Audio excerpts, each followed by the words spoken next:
Hey, you want some depressing history? I was hoping you were going to ask me that. Nothing excites me quite like. Nothing makes you happier than Yeah, depressing history. right. All right. Hit me. All right, so your depressing history for today is how Iran went from being a struggling but promising democracy to the brutal theocratic authoritarian state that we know today.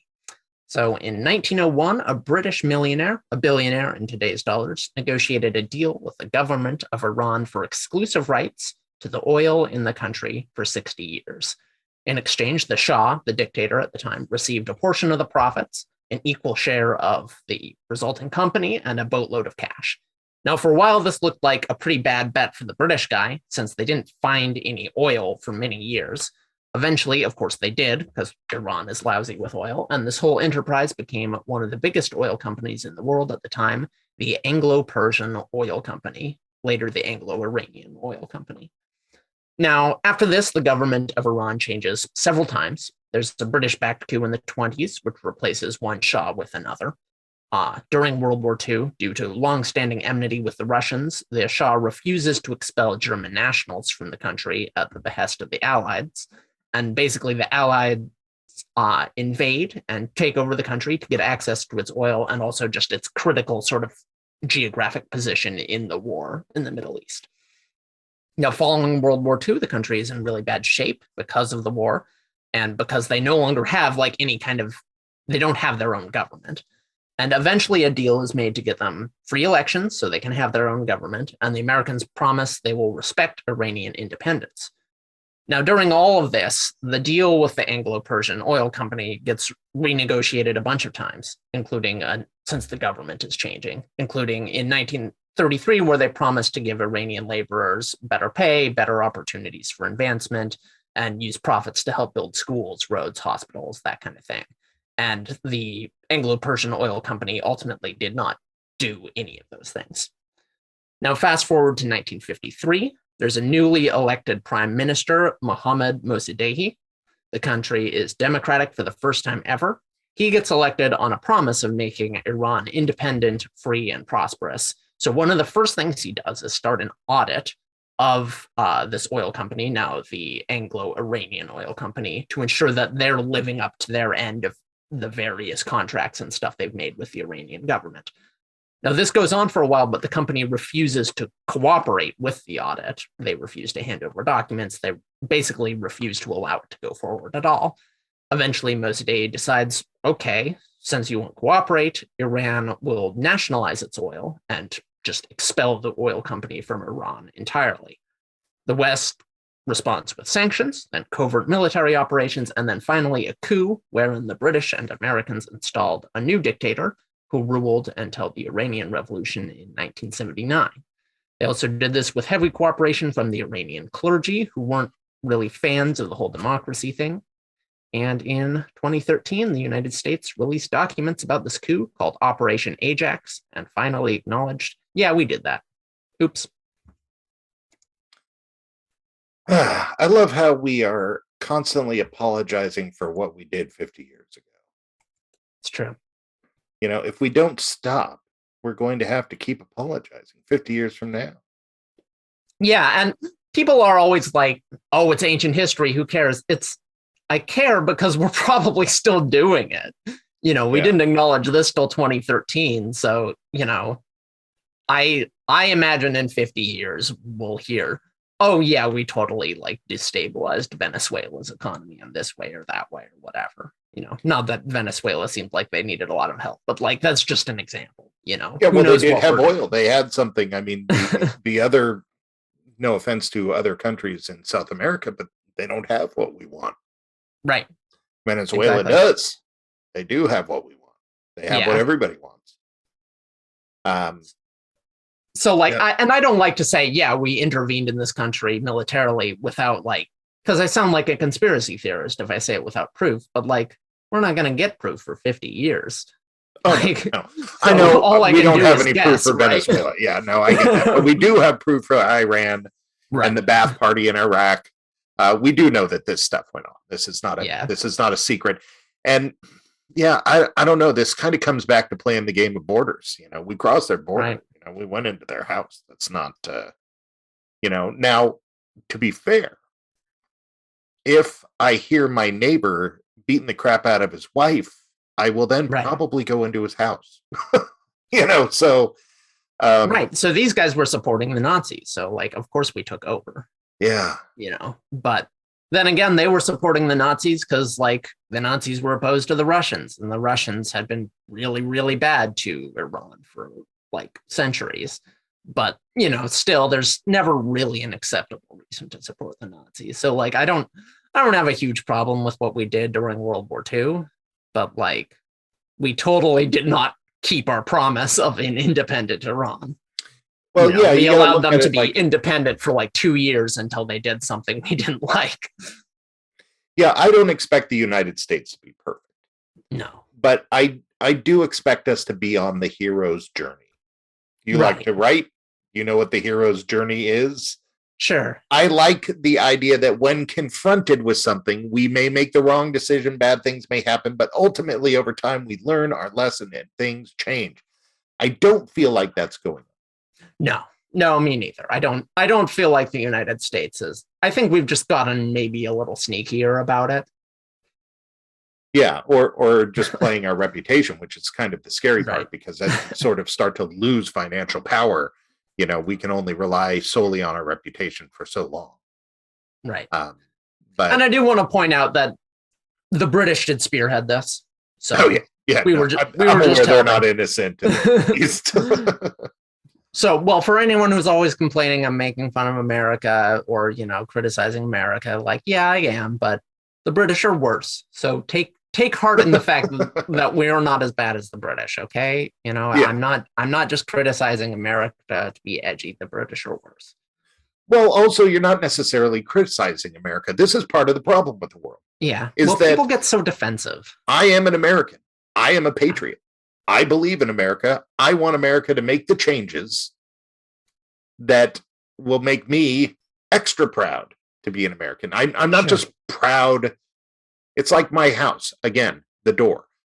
I'm not proud of my house because I just happen to be sitting in it. I'm proud of my house because we worked hard on it to make a nice house. Sure. Which we have done in the past and which we need to continue doing. So you can't do any of those things. You can't make a better life. You can't make a better family. You can't make a better country without like, what's the thing in AA? An honest, one of the steps in AA is to do an honest inventory of oneself. If you don't do an unflinching honest moral inventory. Okay, be honest. Did you hear about that from The Haunting of Hill House? No. Oh, okay. See, that's how I know. I'm sure I did. I read the book and saw the movie, but. All right. Or you mean the Netflix show? Yeah. Because there's I have way too many alcoholics in my family for that. No, all right, fair. But we're my family's Catholic, so a lot of them don't even know they're alcoholics. No, I get it. Say no more. Right. But without making an inventory of oneself, and then you got these people like going off like, oh, it's like I was watching one of my Transformers shows. Who cares? But Bruce Springsteen got brought up, and somebody's just all like, oh, that guy's not a real American. He doesn't love America. I'm just all like, what are you talking about? I mean, his songs may bring a moral inventory, but he's also talking about the people in those struggles and how powerful they are and how strong they are, even though the framework maybe needs some work. I mean, come on, man. Right. Yeah. You can have a true American on both sides of this argument. No, I think there's just this American civil religion thing where like our country is perfect. It has been perfect. And the only parts about it that aren't perfect are people trying to like, it's just this reactionary nonsense. So, yeah. But we need to treat it like my marriage. My wife came to me and she's all, oh, I have an idea for a haircut you need to get. And my response was, oh, that's great, because I had a few ideas for your hair too. And then she backed off, Yeah. So the reason I like bring this all up, because people are always like, why even talk about it? It was so long ago. I have two things that annoy me about this thing. One, I didn't hear about this in schools. I had to go looking for it. how did I hear about this? I think I heard about it on a podcast years ago. And you didn't even hear about it in college? No, I didn't hear about it in college. And I took a couple history classes in college. And to be fair, this wasn't the subject of those classes, but it does have far-reaching implications. Right. And this is the problem. When you're in college, unless you're a history major, you're probably kind of done with taking survey courses of history. So if you don't teach that stuff in high school, no one's ever going to hear about it. But that's not even my big issue, even though I think people should know about this stuff, which is why I bring it up. But my big issue is we just said, yeah, our bad, and went on with our day. You run over someone's dog, or honestly, this is bigger. This is like running over someone's kid. And your response is for a year, no, I didn't do that. It's we watched you do it. No, I didn't do that. And then a year later, you're like, no, I did that. My bad. Of course, you're going to hate that person. Of course, you're going to try to destroy that person. Yeah. Yeah. We acknowledged it and have done nothing. Depends on if it's your favorite kid or not, but go ahead. Right. Yeah. I mean, and it's not you can buy them a new kid or anything, but it's you can do something. Right. You can, I mean, in taking this metaphor to its conclusion, what you would do is you would turn yourself in if you were any kind of responsible. But there's no geopolitical equivalent of that, because what is America going to go to jail?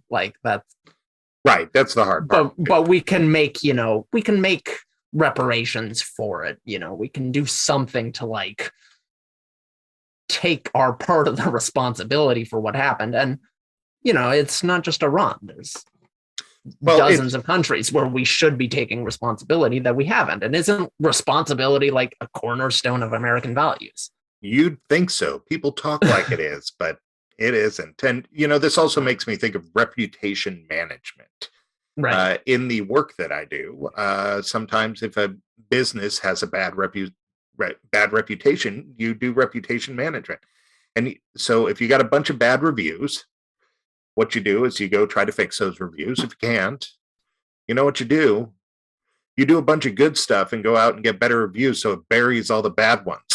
Right. Yeah. It's there you go. It's pretty simple, just become the good guy. Now, Don't get me wrong. There are a lot of places that the United States is the good guy. Right. Yeah. We do some good stuff abroad. Yeah. Well, I mean, we give more money as a populace. Mm-hmm. Per capita, we give more money. And that's great. We should do that. Yeah. But that doesn't mean it's the only thing. I joke with my wife because she's a social worker and she helps homeless kids find stable housing. And she goes all around town, works with the whole area. And I always say, yeah, I love supporting you as you go out there because you make me look like I'm a better person. Right. Basically, she does all the social outreach and I do this. This is my contribution to the family. Yeah. And I think part of it is a lot of the good stuff, quote unquote, that we do abroad. We do it, some of it with the intention that it will be good, right? Take the Iraq War, for example. No Iraqi is ever going to thank us for the Iraq War. Right. So many Iraqis died. Yeah, maybe. I'm just putting it out there. I don't know. Their entire government was destabilized and, taken over by authoritarian religious factions for a while. And now it's sort of a democracy-ish, but they have no power. The country is going to be irreparably damaged for a really, really long time. Oh, yeah. But we were trying to help. The rationale was spread democracy. So it's that's us trying to help. That's not even us trying to safeguard our interests. Right. So it's yeah, you can't force a belief system on people. And I always, in these conversations, I always come back to the USSR because what brought them down was basically McDonald's and blue jeans.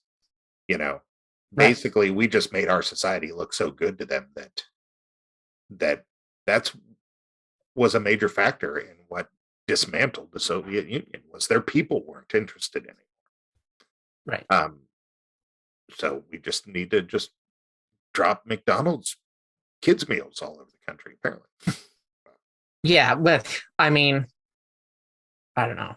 Less coups, maybe more building hospitals. Yes, kind of I agree. Like, and how many hospitals do you need to build for running over someone's kids? Like, obviously, the bad stuff is going to stick in people's minds a lot longer than the good stuff. But I think, given that our immense wealth and power comes from colonialism anyway, we should. I would say one hospital per kid is fair. One hospital per kid. Yeah. I mean, a hospital can help a lot of people. Yeah. One hospital per kid. That's our no foreign policy. Every time we kill a kid, we build a hospital. My wife's going into labor. Get me to Little Billy Med quick. God. And every time we kill an adult, we build the gas station. I don't know. Right. Yeah. All right. You're listening to Radio Wasteland. And remember, if we all just work together, the world will be a better place. But you got to keep your eye out, because in the immortal words of Alfred Pennyworth, some people just want to watch the world burn.